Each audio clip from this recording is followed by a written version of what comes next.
So we're using, as mundane, spiritual, techno-astrologers, whatever that means, we're using, of course, the most outside cycles because we want to see where's the planet Earth going. Because I say, oddly enough, maybe somebody taught me that the astrology applies to the planet too, to the planet itself, not just, it applies to everything. And then, by the way, when you see it from outside, to come back to Dr. Mitchell, he said then to me, okay, I understand that you can do it on two-dimensional and you really have a very good photographic memory and all this stuff. And he said, now imagine you're in a spacecraft and you're out there, and now show me where is Sirius, where's Antares, what's north, where do I go, how fast, spot, where's your astrology now? Everything has now become multidimensional. So he spent years in a planetarium studying astroscience, his 5 doctorates and all this stuff, astrology to some degree, because it all hangs together, it's all the same, it's just names, it's just, we put labels on stuff, it's really the same. And he says, once you're out there, you better be fast, and you better have it really well memorized, because if you do one input wrong, you know, it'll be then there, and then where's there compared to that. So you see, I quickly had to understand, this stuff isn't just mental to put on a so-called chart, it's actually applied. And then you can go a step further. This is for me and for the moment still the final step, but I hope I'll go further. And I was taught things that the stars and the planets and all that stuff, this has its own energy. There's some reason why we can infer what Pluto and Uranus and Jupiter mean, etc. They have energies, they speak, they're beings too, just like we are. They have a consciousness, an awareness. So when you have all of these bodies and stars, Sirius, Antares, Aldebaran, etc., aligning to one another, there are energetic lines being created to our solar system and to our planet. So I'm stepping back from them out there into the solar system and then into the planet, onto this Earth. Because there's also an astrology outside of our solar system. That's the next step of astrology that no one has yet written. They did not fly, you get it? You can't, this is not, you can say just quick how it's done. The Van Allen belt, they survived the Van Allen belt. It's not possible. Nicht machbar. Was ist nicht machbar? Du kannst nicht durch den Van Allen Belt und zurückfliegen, ohne kaputt zu gehen. Ein Jahr später bist du radioaktiv fertig. Yeah, I heard that you'd have to coat the thing. Do you understand? You would be radioactive yourself. Sorry? You'd have to coat the spaceship with so much lead. Any more advanced technology can maybe bring them. Curved space. Yes. Because you see, we already know, we're a bit front-loaded here by John Lee and others, that actually someone went there and they actually saw stuff. And in their debriefing, they were told, no, we didn't see that stuff, no, we don't have those photos, and no. And so we don't have a real first-hand witness of this, but we have enough indirect proof, or in a court they would call this circumstantial evidence, to say, yeah, there is a contact, there is something there. It's not made up, it's just that they didn't do it the way they told us. And so now, to finish the space story, of course I'm wandering around like a Pisces through all the themes, but I mean I have a red thread, don't worry, I'm coming back to the beginning. They were taught a lot of stuff, they were handed a lot of technology, and they were also basically told, look, right now you can't make it out there yet, you just don't have what it takes. I don't mean technologically only, you just don't have the mind yet. But we can maybe fast forward you into that time, and then yes, we're all going to do this stuff. But like she said, it doesn't need to be done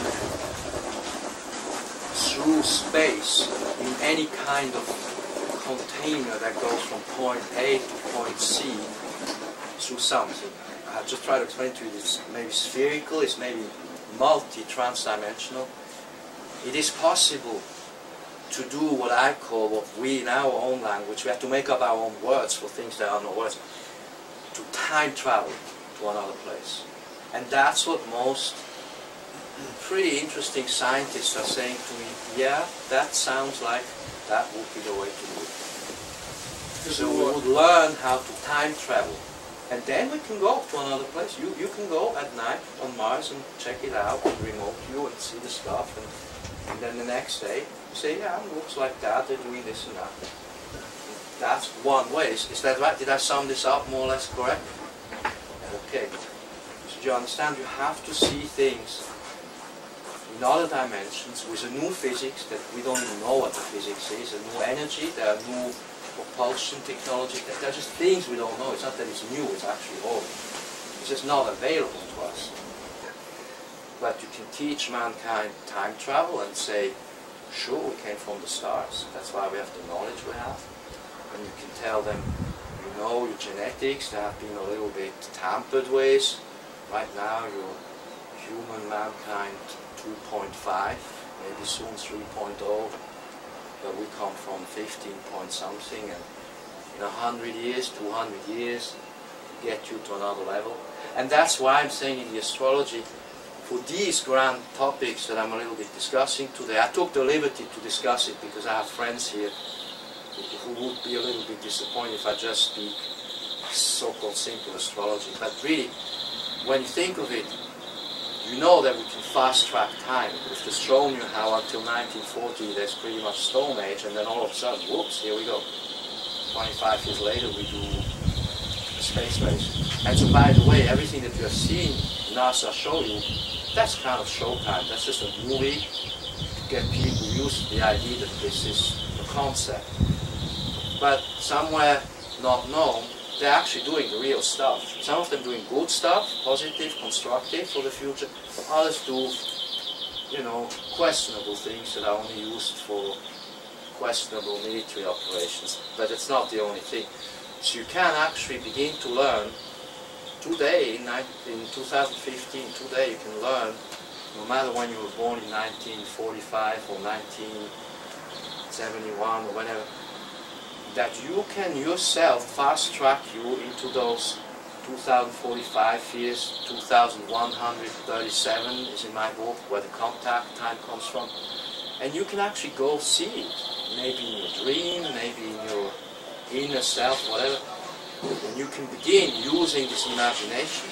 Then you learn that your imagination is not something out there, creative, stupid, like not real, not applicable.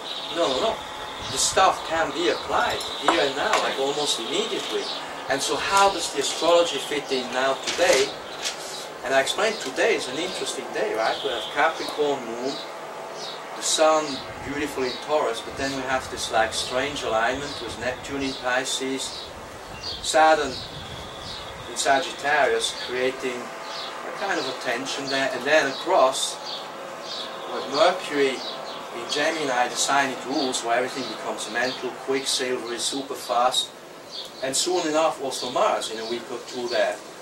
So the next few weeks are going to see an acceleration of all of this discussion that we're having here. And I did not make up the date today, by the way. This was not elected by me.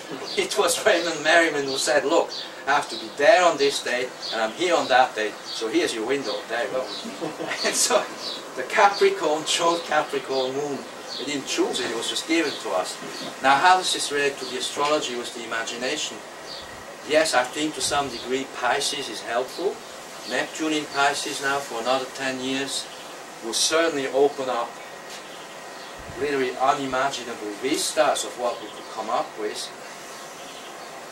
This alignment for the next 10 years has a downside that we could get misguided.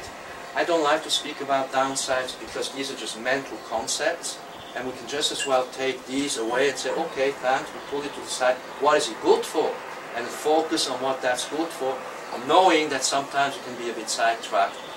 But I say the imagination that's coming to this planet, to the human beings, to the animals, to everybody, from the stars, from the time travelers, from other civilizations, and via the energy of the planets in their respective constellations, that has impact on us in a positive way. And I'm actually saying, and this may sound really crazy, that we are also planets because we're made up of star material genetically, and so we can talk back to them in some way, you know. So it's a both-way, two-way street. Does that make sense? So that's how far I am now after an hour, and in an hour we have lunch, and I think now everyone should say things, and I know that you had some very specific questions that you had written, and I would like you not to forget to bring those up before they go under, because the time will go fast after lunch. Then tomorrow by the sea we will have only 2 or 3 days together, and all of a sudden we'll have forgotten important other things. So did any of what I have now said in this last hour, did any of this make some sense to you? What would you like to ask? Anything you want to bring up? Anything? Yes? Can you say some more about the radiant zones? Can you say some more about the radiant zones? Yes. Okay. Radiant zones, our term. Right, so we are aware that the planet is to some degree under stress at the moment. It's under stress ecologically speaking, it's under stress with economical games being played. It's possibly under stress a little bit with some little wars, but those are small wars, by the way. There will not be a nuclear war, forget it. Anyone who tells you this, just say thanks and that won't happen. There are other forces who will say no to this. I do know for a fact, it's not that I feel it or believe it, I know for a fact we have very positive forces making sure that we're not going to get wiped out. This is an important operation planet Earth. But we are under stress to some degree with things we have said. Earth changes, earthquakes, tsunamis, higher winds, you name it, all the stuff that you see every day, everywhere. Also there is the ionosphere, the magnetosphere. There's a lot of problems, okay? By the way, my sources at NASA have told me this in 1998, 99, 2001. They said, you have one problem, and because this was when I was writing and researching this book, I wanted to know what's going on. I mean, I knew already then that I knew nothing, because I just told me stuff that was so out there. That's what I better go research this now. And the NASA guys, those were not famous, known guys, those were scientists, they said to me, the Earth has a serious problem in terms of how it's going to make it three-dimensionally through these changes that are occurring. And they had said to me, there is a cyclical correlation to how this happens. In short, I'm coming to the radiant zones in a second now. Why radiant zones? And this is our biggest threat, is Earth changes. It's because now and then, and I don't know the exact cycles, but now and then, the Earth got wiped out by external changes. Sometimes by space war, you know, the Sumerians and stuff, but sometimes simply by colliding comets, planets, whatever, or sometimes by other forces of a magnetic, electro or electric kind. You know, the universe is electric, so sometimes the Earth is under stress naturally. The Earth is itself like a being, and it expands and contracts, and the continents move.